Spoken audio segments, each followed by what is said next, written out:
नमस्कार विद्यार्थी मित्रांनो, मी प्राध्यापक डॉक्टर गजानन घोडे, सहाय्यक प्राध्यापक कैलासवासी बाबूरावजी पाटील वरिष्ठ महाविद्यालय हिंगोली. विद्यार्थी मित्रांनो, स्वामी रामानंद तीर्थ मराठवाडा विद्यापीठ नांदेड अंतर्गत BA सेकंड इयरला BA द्वितीय वर्षासाठी BA SYला राज्यशास्त्र विषयाच्या अंतर्गत आपल्याला आंतरराष्ट्रीय संबंध हा पेपर अभ्यासाला आहे.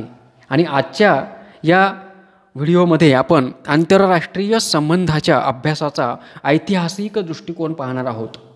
विद्यार्थी मित्रांनो, आंतरराष्ट्रीय संबंधाचा विचार करत असताना राष्ट्रातील परस्पर संबंधांचा अभ्यास हा आंतरराष्ट्रीय संबंधात केला जातो आणि आंतरराष्ट्रीय संबंधाच्या अभ्यासाचे अनेक सिद्धांत हे या विषयामध्ये अभ्यासले जातात.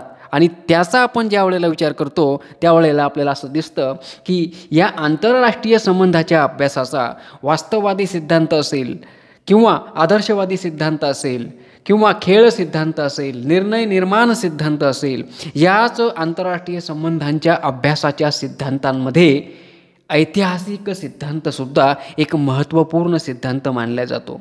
त्याच ऐतिहासिक सिद्धांताला हिस्टोरिकल ॲप्रोच या नावाने सुद्धा आपण ओळखतो. आणि म्हणून या ऐतिहासिक सिद्धांताचा अर्थ थोडक्यामध्ये आपण समजावून पाहणार आहोत. विद्यार्थी मित्रांनो, आंतरराष्ट्रीय संबंध या विषयाच्या अध्ययनातील ऐतिहासिक दृष्टिकोन हा एक परंपरागत दृष्टिकोन मानला जातो. दुसऱ्या महायुद्धापर्यंत ही अभ्यासाची पद्धती ही युरोपात मान्यता प्राप्त होती. ब्रिटिश विद्यापीठाने ही पद्धती सुरुवातीला अंगीकारलेली होती. यामध्ये या सिद्धांताचा संदर्भ पाहत असताना, ऐतिहासिक सिद्धांत पाहत असताना वर्तमान काळ हा भूतकाळाशी निगडीत असतो. लक्षपूर्वक जर आपण ऐकलं तर हा सिद्धांत आपल्याला चांगल्या प्रकारे अवगत होऊ शकतो. विद्यार्थी मित्रांनो, काय सांगतो याच्यामध्ये, या सिद्धांताचा संदर्भ काय सांगतोय ते आपण ज्या वेळेला पाहतो त्यावेळेला असं दिसतं की वर्तमान काळ हा भूतकाळाशी निगडीत असतो. वर्तमान काळ हा भूतकाळाशी निगडीत असतो आणि भविष्य काळाचा उदय हा वर्तमान काळातून होत असतो. या तिन्ही काळांची एकमेकांपासून फारकत करून कोणत्याही राष्ट्रीय किंवा आंतरराष्ट्रीय समस्या व संघर्षांचा अभ्यास करणे अशक्य असते. वर्तमान समस्यांचे आकलन हे गतकालीन माहितीवर अवलंबून असते. वर्तमान काळातील राष्ट्रीय किंवा आंतरराष्ट्रीय संघर्ष किंवा पेच प्रसंगांमुळेच भूतकाळातच प्रसंगांची जी काही मुळं असतात, एकूणच वर्तमान काळातील राष्ट्रीय आणि आंतरराष्ट्रीय संघर्ष व पेच प्रसंगांची जे मूळ असतं ते मूळ भूतकाळामध्ये असते. ही गोष्ट या ठिकाणी सांगण्याचा प्रयत्न करण्यात आलेला आहे. उदाहरणार्थ, जम्मू काश्मीरचा प्रश्न असेल किंवा भारत चीनचा सीमावाद असेल, हे प्रश्न समजावून घेऊन त्याची सोडवणूक करण्यासाठी आपल्याला गत इतिहासात घडलेल्या घटना व घडामोडींचा मागोवा घ्यावा लागतो.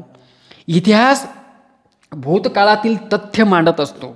इतिहास भूतकाळातील तथ्य मांडत असतो. भूतकालीन तथ्य समजल्याशिवाय वर्तमान काळातील गुंतागुंतीच्या राजकीय संबंधांची योग्य रीतीने उकल होऊ शकत नाही. अचूक निर्णय घेणे अडचणीचे ठरते. वर्तमान काळ भूतकाळापासून संपूर्णपणे तोडला तर दिशाभूल होण्याचा संभव असतो. म्हणूनच इतिहासाचा आधार घेऊनच वर्तमान घटनांची कारणमीमांसा शोधावी लागते. या घटनांचा उदय भूतकाळात कोणत्या परिस्थितीत झाला व समस्येचा गुंता वर्तमान काळातील कोणत्या कारणाने वाढत गेला हे अभ्यासावे लागते. विद्यार्थी मित्रांनो, आंतरराष्ट्रीय संबंधामध्ये जे नवे प्रयोग होतात ते ऐतिहासिक आधारावर होतात. म्हणजे आधार आपण जर शोधतो की जे काही नवे प्रयोग होतात त्याचा ऐतिहासिक आधार त्याला असतो. ही गोष्ट आपल्याला लक्षात घ्यावी लागते. भविष्यकालीन निर्णयाला सुद्धा ऐतिहासिक पार्श्वभूमीचा आधार असतो. आंतरराष्ट्रीय संस्था व आंतरराष्ट्रीय कायदे, एखादी विचारसरणी हे इतिहासाचे अपत्य असतात असे मानणे वावगे ठरत नाही. या आंतरराष्ट्रीय संघटनेचा उदय भयंकर अशा 2 महायुद्धांच्या अनुभवातून झाला. भूतकाळातील राष्ट्रातील तह, राष्ट्रातील करार किंवा सनदा वर्तमानकालीन आंतरराष्ट्रीय कायद्याच्या निर्मितीचे आधार आहेत. साम्यवादाचा उदय हे भांडवलशाहीने केलेल्या आर्थिक शोषणाचे अपत्य मानले जाते. लक्षात द्या, साम्यवादाचा जो काही उदय झालेला आहे तो उदय हे भांडवलशाहीने जे काही आर्थिक स्वरूपाचं शोषण केलेलं आहे त्या आर्थिक स्वरूपाच्या शोषणामधूनच साम्यवादाचा उदय झालेला आपल्याला दिसतो. या शतकाच्या पूर्वार्धात ऐतिहासिक दृष्टिकोनावर आधारित असलेली ही अध्ययन पद्धती सर्वत्र प्रचलित होती. पण या शतकाचा जो काही उत्तरार्ध आहे हा उत्तरार्ध ही पद्धती मागे पडली असली तरी मोडीत काढणारी ठरली नाही. या विधानाची सत्यता या पद्धतीबाबत समीक्षकांनी व्यक्त केलेल्या अनुकूल व प्रतिकूल प्रक्रियेतूनच पटू शकते. विद्यार्थी मित्रांनो, या सिद्धांताचं मूल्यमापन आपण ज्या वेळेला करतो तर त्यावेळेला मूल्यमापन करत असताना काही संदर्भ या ठिकाणी लक्षात ठेवणं गरजेचं आहे. मूल्यमापनाचा संदर्भ स्पष्ट करत असताना सद्य परिस्थितीत किंवा सद्य स्थितीमध्ये जी काही आंतरराष्ट्रीय स्तरावरची परिस्थिती आहे या परिस्थितीतील या ऐतिहासिक पद्धतीचे महत्त्व कमी झाल्यामुळे ऐतिहासिक अध्ययन पद्धती कालबाह्य झालेली आहे असा आक्षेप घेतला जातो. कारण आंतरराष्ट्रीय राजकारणाचं स्वरूप व केंद्र बदललेले होते. पूर्वी युरोप हे आंतरराष्ट्रीय राजकारणाचे केंद्रबिंदू होते. जागतिक राजकारणाची दिशा युरोपमध्ये ठरत असे आणि तेथूनच आंतरराष्ट्रीय संबंध नियंत्रित केले जात असत. युरोपच्या इशाऱ्यावरच जागतिक राजकारण वळण घेत होते. युरोपचे राजकारण म्हणजे जगाचे राजकारण असे समीकरण बनले होते. युरोपच्या इतिहासावरूनच जगाचा राजकीय इतिहासाचे अध्ययन करणे सोपे. म्हणून अशा परिस्थितीत ऐतिहासिक पद्धतीचे अध्ययन किंवा ती पद्धती सर्वमान्य झाली होती. म्हणजे ऐतिहासिक पद्धतीला एक प्रकारचं महत्त्व प्राप्त झालं होतं. परंतु आता आफ्रिका व आशिया खंडातील नवीन सार्वभौम राष्ट्रांच्या उदयामुळे आंतरराष्ट्रीय राजकारणावर युरोपचं वर्चस्व कमी झालेलं दिसून येते.